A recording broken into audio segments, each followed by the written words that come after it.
Mesin Propet pengembangan nanti isi 16 loyang, listrik 900 watt. Ini humidity, ini suhu temperatur ya. Pak, dimasukin Pak. Kita tes adonan ya.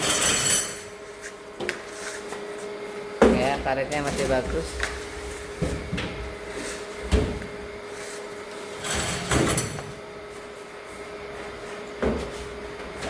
Nah, satu raknya masuk 2 loyang ya.